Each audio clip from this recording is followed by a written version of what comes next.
Legal expert channel पर मैं Rajendra Shah advocate आप लोगों का स्वागत करता हूं।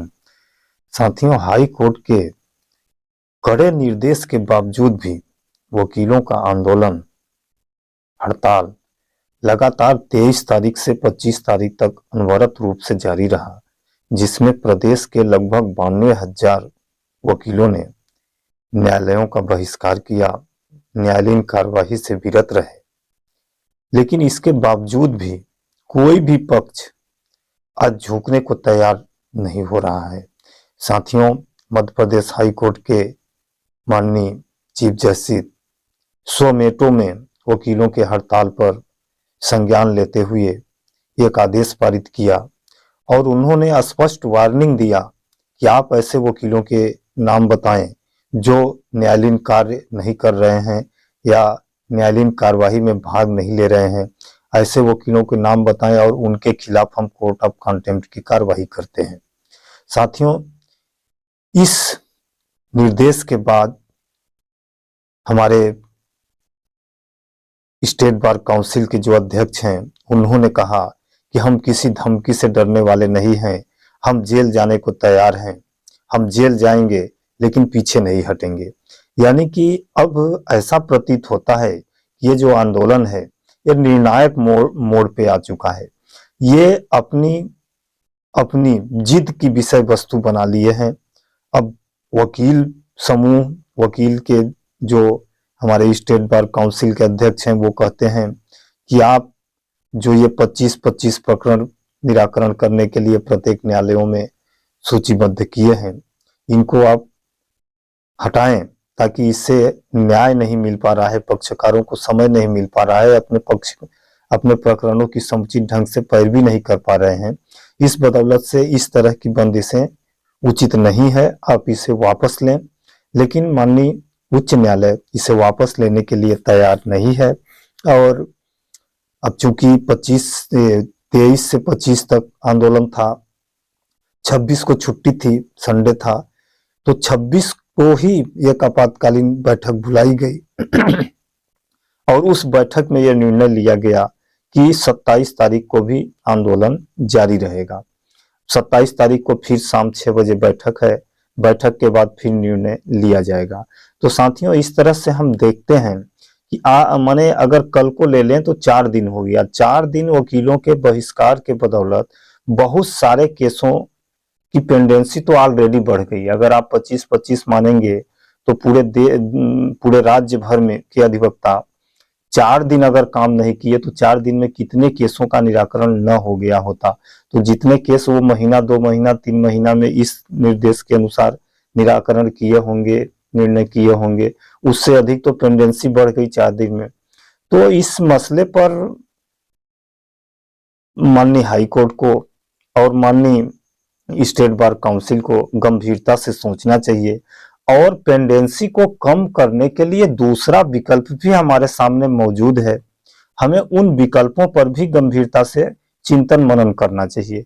आखिर कोई भी प्रकरण 10 साल, 15 साल, 20 साल से पेंडिंग क्यों है, इस पर हमें चिंतन मनन करना चाहिए। आखिर गलती किसकी है, क्यों इतना पेंडिंग हुआ, हम केसों की पेंडेंसी को बढ़ाते ही क्यों हैं। अगर इस मसले पर गंभीरता से विचार किया जाए तो निश्चित रूप से ये पेंडेंसी जो माननीय उच्च न्यायालय जिस हिसाब से पेंडेंसी कम करने का कोशिश कर रहा है, उससे कहीं तीव्र गति से पेंडेंसी कम हो सकती है। साथियों, मैं खुद अपने एक प्रकरण की बात कर रहा हूं। मेरा प्रकरण हालांकि 2014 में पेश हुआ है, जो कि अभी तक ही विचाराधीन है, निर्णय नहीं आया है। लेकिन 2014 में जैसे ही हम पेश किए तो उसमें चूंकि वो प्राइवेट कंप्लेंट था, प्राइवेट कंप्लेंट में मुझे परिवादी का बयान कराना था और साक्षियों के भी बयान अंकित कराने थे। परिवादी को हम बोले थे कि आप अगले डेट में साक्षी के साथ आए, हम साक्ष्य कराएंगे। अगले डेट में परिवादी स्वयं 2 साक्षियों के साथ न्यायालय में उपस्थित हुआ। हम परिवादी के साथ न्यायालय में उपस्थित होकर माननीय न्यायालय से निवेदन किए कि हजूर आज इसमें परिवादी साक्ष्य तथा अन्य 2 साक्षियों के साक्ष्य अंकित करा लिया जाए। माननीय न्यायाधीश ने उस प्रकरण को देखा और बोला कि ये अभी तो तत्काल का है, ये तो 2014 का है, 2014 अभी तो तत्काल का प्रकरण है, अभी काहे के लिए इसमें साक्ष्य दे रहे हैं, अभी चलने दीजिए। तो इस तरह का व्यू अगर माननीय न्यायालयों का रहेगा तो पेंडेंसी कैसे कम होगी। यानी कि माननीय न्यायालय एक और पेंडेंसी बढ़ाती है और जब प्रकरण पुराना हो जाता है तो उसको तत्काल निराकरण के लिए दबाव डालती है, यह भी उचित प्रतीत नहीं होता। मेरा एक वकील होने के नाते मैं माननीय न्यायालय से अनुरोध करूंगा, माननीय उच्च न्यायालय से अनुरोध करूंगा कि माननीय उच्च न्यायालय ऐसे प्रकरणों पर वाचिंग रखे कि आखिर कोई प्रकरण, कोई सिविल का हो या सिविल में अधिकांशतः होता है कि 2-2, 3-3 साल तक कोई प्रकरण अंतिम बहस के लिए, अंतिम आर्गुमेंट, अंतिम बहस के लिए फला डेट, अंतिम बहस, अंतिम बहस, अंतिम बहस, अंतिम बहस के लिए सिविल के 3-3 साल प्रकरण पेंडिंग में रहते हैं। अब अंतिम बहस के लिए 3 साल कोई सिविल का प्रकरण पेंडिंग में क्यों है, इस पर माननीय उच्च न्यायालय को गौर करना चाहिए। जबकि ऐसे प्रकरण जिसमें दोनों पिटिशनर या रेस्पोंडेंट दोनों के द्वारा लिखित तर्क दे दिया गया है, लिखित तर्क प्रस्तुत कर दिया गया है, जब लिखित तर्क प्रस्तुत कर दिया गया तो अंतिम तर्क का क्या महत्व हो गया। आप लिखित तर्क के आधार पर आदेश कीजिए, लेकिन नहीं, फिर भी वह प्रकरण अंतिम तर्क हेतु नियत, अंतिम तर्क विद्वान अधिवक्ता के द्वारा समय चाहा गया, समय दिया गया, अंतिम तर्क हेतु फला, अंतिम तर्क हेतु फला। साथियों, मैं इस तरह से कई प्रकरणों का उदाहरण पेश कर सकता हूं, लेकिन अब चूंकि पेश करना और न्यायालयीन कार्यवाहियों के विपरीत होगा, इसलिए मैं ऐसे प्रकरणों का उदाहरण नहीं दे रहा हूं। लेकिन हमारे राज्य में इस तरह से केसों की पेंडेंसी को बढ़ाई जाती है। बहुत सारे प्रकरण हैं, जैसे समरी ट्रायल के प्रकरण है। समरी ट्रायल के प्रकरणों को अगर माननीय न्यायालय चाहें तो सेम डे में निराकरण हो सकता है, सेम डे में निराकरण हो सकता है। जो भी 100, 200, 500 जुर्माना करें, जुर्माना करके खत्म कर दें। लेकिन समरी ट्रायल के भी प्रकरण 10-10, 12 साल से लंबित रहते हैं।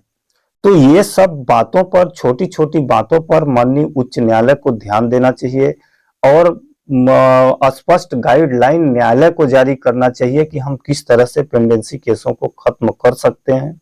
और इस तरह का जो ये 25-25 प्रकरण वाला फरमान या निर्देश, जो भी आदेश मानिए, ये आदेश उचित नहीं है, क्योंकि हर एक पक्षकार को अपना समर्थन, अपना पक्ष समर्थन करने के लिए उसको पर्याप्त समय देना भी आवश्यक है। ऐसा नहीं कि आप पर डे लगाएंगे। अगर पर डे प्रकरण लगाते हैं तो पर डे में न तो वो साक्ष्य संग्रहित कर सकता है, न तो अपना कोई दस्तावेज दे सकता है। अगर दस्तावेज निकालने के लिए, दस्तावेज प्राप्त करने के लिए वो आवेदन देता है तो उसमें भी लगभग 2, 4, 5 दिन, 7 दिन, 10 दिन, 15 दिन का समय लग जाता है। तो कृपया मेरा न्यायालयों से, माननीय उच्च न्यायालय से निवेदन है कि केसों की पेंडेंसी को पुराना होने के बाद खत्म करने की अपेक्षा यह है कि पेंडेंसी बढ़े ही न, इस पर हमें प्रयास करना चाहिए। और इस तरह से जो ये आदेश हुआ है, इस आदेश को मैं निवेदन करूंगा उच्च न्यायालय से कि इस तरह का आदेश आप वापस लें और जो भी रूटीन है उस रूटीन वे में न्यायालयीन कार्यवाही को सुचारू रूप से संचालित करने का आदेश पारित करें, ताकि हम अधिवक्ताओं का जो आंदोलन विगत 23 तारीख से चल रहा है वह खत्म हो सके, हम लोग पैरवी कर सकें, पक्षकारों को न्याय दिला सकें। बहुत सारे पक्षकार वकीलों के अभाव में उनकी जमानत नहीं हो पा रही है, जेलों में कैदियों के लिए रहने का स्थान भी कम पड़ रहा है। इन सब विषम परिस्थिति में देखते हुए हमें किसी न किसी पक्ष को तो झुकना ही पड़ेगा। अब ऐसा नहीं है कि इधर स्टेट बार काउंसिल कहे कि हम नहीं झुकेंगे और उधर माननीय उच्च न्यायालय बोले कि नहीं, हम नहीं वापस हटेंगे। तो हम अहम के लड़ाई में, चूंकि पक्षकार जो निर्दोष हैं, ऐसे पक्षकार जो न्याय पाने के लिए बेचारे कई दिनों से, कई महीनों से, कई सालों से इंतजार करते करते उनकी नियत तिथि आई और उनको न्याय न मिल पाए, ये भी एक उपयुक्त नहीं है। अतः मैं माननीय उच्च न्यायालय तथा माननीय स्टेट बार काउंसिल दोनों से मैं निवेदन करता हूं कि कोई बीच का रास्ता निकाला जाए और आंदोलन को समाप्त करने का प्रयास, समाप्त करने की ओर किया जाए। और ये जो आदेश है, इस आदेश को भी मैं निवेदन करूंगा कि माननीय उच्च न्यायालय इस आदेश को वापस ले। जी साथियों, नमस्कार।